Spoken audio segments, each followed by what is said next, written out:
Hey guys, it's Chelsa Messenger with Picks and Parlays. We're talking postseason baseball. Now through the end of Monday Night Football, we've got a promo code for 20% off the entire site of picksandparlays.net. Use the code FALL, F-A-L-L. The Brewers and the Dodgers. For game two, the Dodgers are favored minus 250. The total is 8. The projected starters for this game are Brandon Woodruff for the Brewers and Clayton Kershaw, the ace of the Dodgers staff going in game two. Even though Walker Buehler was their first game pitcher, I think Kershaw, you'd still say he's probably their ace. Dan and Kaiser here joining us to talk baseball. Dan, what stands out to you when you see this Brewers and Dodgers matchup?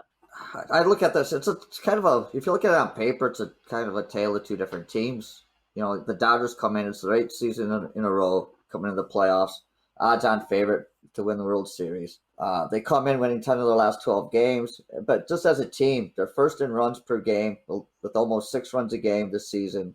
They've hit 118 home runs, which was first in the league. The pitching staff was first in ERA at just over 3, and the first in WHIP at 1.05. So you're looking at that team, and you're like, where's the weakness? When you look at the Brewers have averaged just a little over 4 runs a game, and they hit 223, which is both near the bottom in the league. The only thing that saved the Brewers this season was their pitching staff. They have an ERA of 4.16 and 1.23 WHIP. And all you can say is that it's just a little better than average. So, I mean, there's nothing really that stands out for the Brewers. The only thing you got to say about the Dodgers is they have known to choke in the playoffs in years past, and especially Kershaw. He's not lived up to his hyper expectations. That being said, I think it's a little early in these playoffs for them to choke. I just don't think Milwaukee has anything that can give them any problems. Minus 250 is a big number, so that's why I'm looking at taking them on the run line.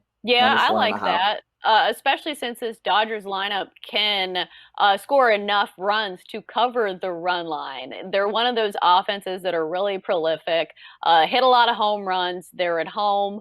And plus, this Brewers team is really hard to back when they've had trouble scoring runs. Their pitching staff has kept them in it. Brandon Woodruff has done a pretty good job this year. Granted, they've played some terrible teams on their schedule this season, and none of those teams measure up to the Dodgers lineup. I just think the Dodgers lineup is the key for me in this one. And oh yeah, the Dodgers bullpen, one of the best in baseball as well. I am a little nervous for Clayton Kershaw just because if he blows it or if he doesn't strike out the house in this one, everybody's going to come for him. But I think the Dodgers have enough offense to pull him out, no matter if he gives up, 3 or 4 runs, if that's the case. Yeah, of course, exactly. And that's why I kind of taking them on the run line.